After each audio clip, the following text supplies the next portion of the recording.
दोनों बंदियां बोलती है, जब हम करप्ट हुए थे तो मजा आ गया था, लेकिन जब फेड्रिका को करप्ट होते हुए देखेंगे तो उसमें अलग ही मजा आएगा। फेड्रिका गुस्से में बोलती है, तुम लोग आखिर मेरे साथ क्या करने वाले हो। उस पर जो चेन्स लगी होती हैं उन्हें बड़ी आसानी के साथ हटा देती है। डीमन लॉर्ड बोलते हैं, हमें मारने से किसी का कोई फायदा नहीं होगा, क्यों ना हम आपस में कम्पीट कर लेते हैं। जो सुनकर फेडरिका काफी गुस्से जाती है, बोलती है आखिर तुम किस तरह से कम्पीट करना चाहते हो। हमारा डीमन लॉर्ड बोलते स्पेशल ट्रेनिंग कर कर। जो सुनकर वो हैरान हो जाती है। डीमन लॉर्ड बोलता है रूल सिंपल से हैं, जो पहले खुश हो गया वो हार जाएगा एंड इसमें 3 राउंड्स होंगे। फेडरिका बोलती है मैंने कभी भी इस तरह के कंपटीशन के बारे में नहीं सुना, यानी कि उसका पहली बार है। डीमन लॉर्ड बोलता है क्या तुम डर चुकी हो, मुझे तो लगा था तुम एक हाफ ड्रैगन हो तो तुम्हें डर नहीं लगता होगा। क्रिस्टस और रिबेका भी बोलती है यस माय लॉर्ड, ये तो कुछ ज्यादा ही डरपोक निकली। इतना काफी होता है फेडरिका का ईगो हर्ट करने के लिए एंड वो मान जाती है। एंड इस कंपटीशन के दौरान रेबेका पीछे से उसकी पूंछ काट देती है, तो वो लोग हंसते हुए कहते हैं ये चीज उनके कंपटीशन के बीच में आ रही थी और वैसे भी तुम इसे दोबारा ग्रो कर सकती हो, तो इतना ज्यादा गुस्सा क्यों कर रही हो। डीमन लॉर्ड बोलता है तुम्हें लोग हीरो बुलाते हैं और तुम बस एक टेल के कटने से इतना ज्यादा फड़फड़ा रही हो। हमारा डीमन लॉर्ड बोलता है तुम कंपटीशन के बीच में आखिर कैसे बेहोश हो सकती हो, क्या तुम्हारे अंदर हीरो होने का कोई प्राइड नहीं है। फेडरिका उन सभी लोगों को याद करती है जो उसे हीरो मानते हैं और उस पर काफी ज्यादा बिलीव करते हैं, जिसके लिए वो इस तरह से हार नहीं मान सकती। डीमन लॉर्ड बोलता है तुम तीनों राउंड हार चुकी हो, लेकिन अभी भी वो हार मानने के लिए तैयार नहीं थी। तो डीमन लॉर्ड बोलता है क्या तुम्हें दूसरा चांस चाहिए, इसके लिए तुम्हें हीरो की पोजीशन छोड़कर मेरा साथी बनना होगा। लेकिन शायद से वो अभी भी इसके लिए तैयार नहीं थी। तो डीमन लॉर्ड उसे पंच मारते हुए कहता है क्या तुम्हें सच में लगता है जिन ह्यूमंस के लिए तुम ये कर रही हो वो तो तुम्हें बचाने के लिए भी नहीं आए। उसकी बातों को सुनकर जो फेडरिका होती है वो उसको फॉलो करने के लिए मान जाती है। सिस्टम द्वारा बताया जाता है कि तुम्हें अभी और भी मेहनत करनी होगी उसे करप्ट करने के लिए।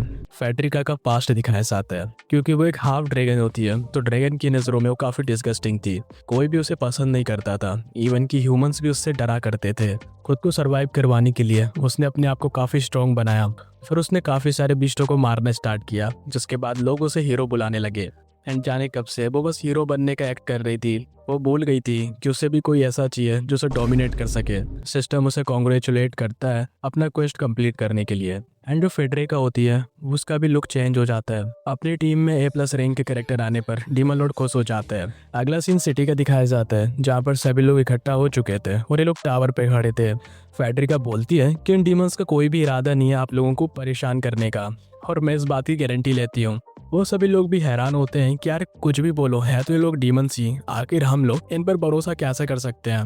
लेकिन हीरो ने इस बात की गारंटी ले ली है, यानी कि हम भरोसा कर सकते हैं। फेडरिका बोलती है मास्टर जैसा आपने कहा था मैंने वैसा कर दिया है, लेकिन साथ ही हमारा demon Lord finger jutsu technique use कर रहा था। फेडरिका बोलती है क्या होगा लॉर्ड अगर बाकी सब लोगों को पता चल गया कि यहाँ पर आप फिंगर जुत्सु टेक्निक यूज कर रहे हो।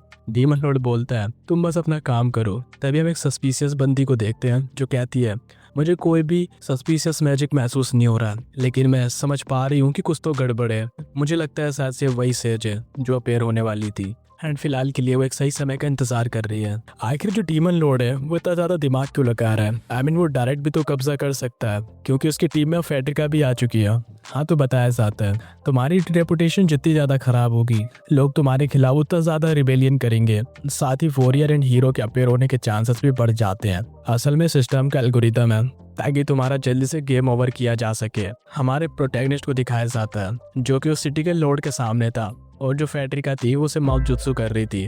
वो सभी लोग हैरान हो गए थे, साले तुम हमारे लॉर्ड के सामने क्या कर रहे हो। डीमन लॉर्ड बोलते शांत हो जाओ बे, देखो मैं यहाँ पे कुछ भी परेशानी खड़ी नहीं करना चाहता, बस ये फेडरिका है जो बिना एक्सकेलिबर के रह नहीं सकती। वो सभी लोग वहीं पर बेचारे खड़े होकर देख रहे थे, आखिर बोले भी क्या। डीमन लॉर्ड बोलता है तुमने मुझे इन सबके सामने काफी शर्मिंदा कर दिया है, अब चलो जल्दी से माफी मांगो। तो कहती है सभी लोग मुझे माफ कर दो। डीमन लॉर्ड उन लोगों से कहता है तुम लोग चाहो तो ट्रेनिंग कर सकते हो इसके साथ। हालांकि वो लोग करना चाहते थे पर BC मना कर देते हैं। डीमन लॉर्ड बोलता है कोई बात नहीं, तुम लोग फेडरिका की हेल्प नहीं करना चाहते हैं तो कोई बात नहीं, मैं ही कर देता हूँ। एंड ये लोग जो अपना काम करके बाहर निकलते हैं तो काफ़ी अच्छे से बिहेव कर रहे थे। अब ये लोग भी बोलते हैं आखिर हम इस मॉन्स्टर का सामना कैसे करेंगे। एक बंदा सजेस्ट करता है कि उन लोगों को किंग के साथ कांटेक्ट करना चाहिए। उन्हें बताना होगा कि जो फेडरिका है वो करप्ट हो चुकी है और डीमन लॉर्ड यहाँ पर सिटी पर कब्जा करता जा रहा है, जो सुनकर किंग जो है पक्का से मदद भेजेगा। लेकिन आखिर ये बात किंग तक पहुँचाएगा कौन? तो वो लोग बोलते हैं कोई बात नहीं, हम लोगों ने इसके लिए एक परफेक्ट कैंडिडेट ढूंढ लिया है, जो कि और कोई नहीं हमारी रिबेका थी। मतलब इन लोगों को बस रिबेका ही मिली थी। तो वो लोग कहते भी है हम नाइट लॉर्ड रिबेका पे ट्रस्ट कर सकते हैं, ये पक्का से हमारा काम कर देगी। हाँ, तो वो रिबेका को लेटर देते हैं जिसमें उसके सभी काले चिट्ठे लिखे होते हैं और कहते हैं कि इसे किंग तक पहुंचा देना। रिबेका बोलती है चिंता मत करो, इसे मैं किंग तक जरूर से पहुंचा दूंगी। लेकिन अगले सीन में वो लेटर हमारे डीमन लॉर्ड के हाथ में होता है। रिबेका बोलती है उन गधों को सच में लगा कि मैं उनके साथ हूँ। डीमन लॉर्ड बोलते हैं ऑफ कोर्स, क्योंकि तुमने अपना पुराना आर्मर पहना हुआ है तो वो तुम पर आखिर भरोसा क्यों ना करें। फिलहाल के लिए बस प्रिटेंड करो कि तुम उनकी हेल्प कर रही हो। रिबेका बोलती है ठीक है, लेकिन मुझसे बर्दाश्त नहीं होता जब वो आपकी इंसल्ट करते हैं। तो डीमन लॉर्ड मना कर देता है कि जब तक वो लोग वॉरियर का सामना नहीं कर लेते उन्हें कुछ भी ऐसा वैसा नहीं करना है। डीमन लॉर्ड सोचता है कि वॉरियर का सामना करने के लिए उसे रिबेका और प्रिस्टेस का लेवल अप करवाना होगा, खासकर प्रिस्टेस का। डीमन लॉर्ड ने प्रिस्टेस के लिए कुछ स्पेशल प्रिपेयर किया है। वो अपने सेक्रेटरी को बुलाता है जो कि चर्च की बाकी क्लेरिक्स को लेकर आ चुकी थी। हमारा जो डीमन लॉर्ड है इन क्लेरिक्स का यूज कर अपने प्रिस्टेस का लेवल अप करवाना चाहता है। डीमन लॉर्ड एक लड़की की ओर इशारा करते हुए बोलता है क्या तुम उसको जानती हो? तो प्रिस्टेस बोलती है हाँ, क्योंकि वो उसके बचपन की दोस्त है। अब जो डीमन लॉर्ड होता है उसके साथ ट्रेनिंग करने लगता है उन सबके सामने। वो सारी क्लेरिक्स भी देख रही होती है आखिर एक सेंटेंस कैंडिडेट इस तरह से कैसे बिहेव कर सकती है। ये तो R&D निकल गई। उसके बचपन की दोस्त कहती भी है ऐसा बिल्कुल नहीं हो सकता, तुम एक अच्छी लड़की हो, तुम कभी भी ऐसा नहीं कर सकती। जरूर से इस बेकार से डीमन ने तुम्हारे साथ ये सब कुछ किया है। डीमन लॉर्ड की इंसल्ट सुनकर जूलिया उसे गले से बाइंड कर लेती है, जबकि डीमन लॉर्ड बोलता है उसे छोड़ दो। फिर वो प्रिस्टेस की दोस्त से कहता है मुझे पता तुम अपनी फ्रेंड को बचाना चाहती हो, अगर तुम्हारी जगह मैं होता तो मैं भी यही करता, इसलिए मैं तुम्हें अपने फ्रेंड को बचाने का एक चांस दे रहा हूँ।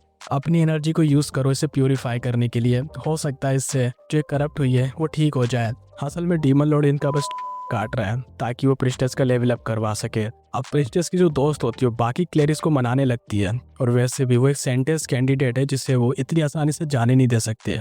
वो सभी लोग ऐसे ही करते हैं, अपनी डिवाइन एनर्जी प्रिस्टेस को देने लगते हैं ताकि उसे प्यूरिफाई कर सके। लेकिन उस सारी एनर्जी को हमारा डीमन लॉर्ड करप्ट करता जा रहा था, जिससे उसका लेवल अप हो जाता है। डीमन लॉर्ड कहता भी है ये तो बस लगभग प्यूरिफाई हो ही गई थी।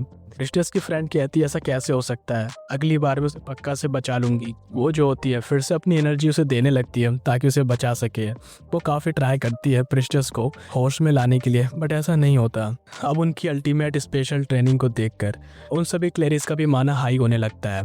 प्रिस्टेस की जो फ्रेंड होती है वो बोलती भी है तुम लोग आखिर क्या कर रही हो, फिंगर जुत्सु क्यों कर रही हो। प्रिस्टेस को वो एबिलिटी मिल चुकी थी जिससे कि वो किसी का भी ब्रेन वॉश कर सकती है। तो अपनी फ्रेंड के पास आती है और उसे डीमन लॉर्ड को ज्वाइन करने के लिए कहती है, लेकिन पता नहीं क्यों उसके फ्रेंड पर ये काम नहीं करता। लेकिन जब वो पीछे मुड़कर देखती है तो बाकी सारी क्लेरिक्स पर उसका ये ब्रेन वॉश काम कर चुका था। डीमन लॉर्ड उसके पास आता है तो मेरे ट्रैप में गिर चुकी हो, क्योंकि जैसे प्रिस्टेस का लेवल 20 हुआ उसे एक नई स्किल मिली जिसे ब्रेन वॉश कहते हैं, जिससे कि वो किसी को भी मैनिपुलेट कर सकती है। अब ब्रेन वॉश की वजह से सारी क्लेरिक्स जो होती हैं वो प्रिस्टेस की फ्रेंड को पकड़ लेती हैं। फिर डीमन लॉर्ड प्रिस्टेस की फ्रेंड और बाकी सारी क्लेरिक्स को करप्ट कर देता है। करप्ट होने के बाद वो सारी क्लेरिक्स अब हमारी प्रिस्टेस की फॉलोअर्स बन चुकी हैं।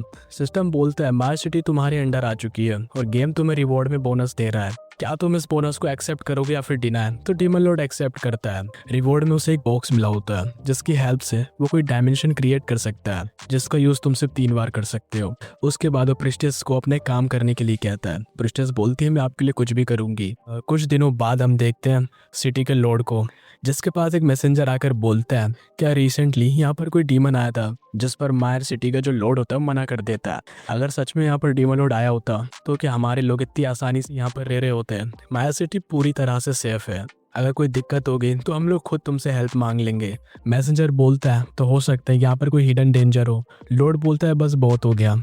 ऐसे ही उस पर हंसना स्टार्ट कर देते हैं। फिलहाल के लिए वो अपने थ्रोन से उठता है, जिस थ्रोन के पीछे हमारा डीमन लॉर्ड बैठा था। बोलता है कि वो मैसेंजर यहाँ से जा चुका है। डीमन लॉर्ड बोलता है तुमने काफी अच्छी एक्टिंग करी, असल में प्रिस्टेस की हेल्प से उसने उन सभी को मैनिपुलेट कर दिया है। वो वॉरियर तो कभी सोच भी नहीं सकती कि मायर सिटी ऑलरेडी मेरे कब्जे में आ चुकी है। फिर हम अगला सीन देखते हैं जहाँ पर वो अकेला बैठा होता है और काफी ज्यादा बोरिंग हो रहा था। क्योंकि जूली और रिबेका को तो उसने अपनी डंजन में भेज दिया है उसको गार्ड करने के लिए। वहीं फेडरिका और प्रिस्टियस को बाकी सिटी में, ताकि उन पर भी कब्जा किया जा सके। प्रिस्टियस का फ्लैशबैक दिखाया जाता है जहाँ पर बोलती है अपने आप से दूर करने की बजाय बोल दीजिए कि मैं मर जाऊं। डीमन लॉर्ड बोलता है जब तुम वापस लौटोगी तो मैं तुम्हें बहुत ज़्यादा ट्रेनिंग दूंगा, जो सुनकर प्रिस्टियस फाइनली वहाँ से जाने के लिए मान जाती है। हो सकता है कि वो जल्दी वॉरियर सेल्स को हरा दे बिना किसी दिक्कत के। जब वो इस पूरे कॉन्टिनेंट पर कब्जा कर लेगा तो फाइनली वो वापस जा सकता है। प्रिस्टियस वहाँ से खुश होकर चली जाती है। डीमन लॉर्ड सोचता है कि मेरे मन में उसके लिए अटैचमेंट आ चुकी है। सीन प्रेजेंट में आता है जहाँ पर उसके ऊपर कोई अटैक करता है। वहाँ पर 2 रॉयल मैजिशियंस आ चुकी थी डीमन लॉर्ड के एल लगाने के लिए, जो कि अपनी पावर्स को कंबाइन कर अटैक कर रही थी। दोनों ए रैंक की रॉयल मैजिशियंस हैं। दोनों का लेवल 16 है, ज़्यादा हाई नहीं है, लेकिन तुम इन्हें अंडर एस्टिमेट नहीं कर सकते। ये दोनों कमी नहीं, कुछ ज़्यादा ही चालाक है। साली जब अटैक करती हैं जब तुम्हारा ध्यान ना हो। लेकिन आखिर ये लोग साली यहाँ कहाँ से गई? मेरे तो एल लग गए, क्योंकि जितनी मेरी औकात है मैं इनके सामने टिक नहीं पाऊंगा। आखिर ऐसा कैसे हो सकता है? इन लोगों को तो यार आना नहीं चाहिए था इस टाइम पर। सिस्टम बोलता है बेटे तुझे क्या लगा था ये गेम कोई मजाक है? अगर तेरे जैसा लुल्लू पुल्लू इस गेम को इजीली जीतने लगा तो फिर तो तू है ऐसे गेम में। चुपचाप इनको फाइट में हरा। अगर तुम ऐसा नहीं कर पाते हो तो तुम्हें मार दिया जाएगा, और अगर जीतते हो तो बदले में तुम्हें बाबा जी का ठुल्लू कुछ भी नहीं मिलेगा। डीमन लॉर्ड बोलता है बीसी ये क्या चल रहा है? अब ये वाली लड़की बोलती है तुम तो कुछ ज़्यादा ही कमज़ोर हो। तो ये वाली बोलती है ज़्यादा ओवर कॉन्फिडेंस में मत आओ। इसी बंदे ने फेडरिका को करप्ट कर दिया था, इसलिए हम अपना गार्ड डाउन नहीं कर सकते। और वो डीमन लॉर्ड की तरफ आगे बढ़ती हैं। यहीं पर हमारा एपिसोड खत्म होता है। वीडियो पसंद आई हो तो वीडियो को लाइक कर देना। बाकी मिलते हैं फिर अगली वीडियो में।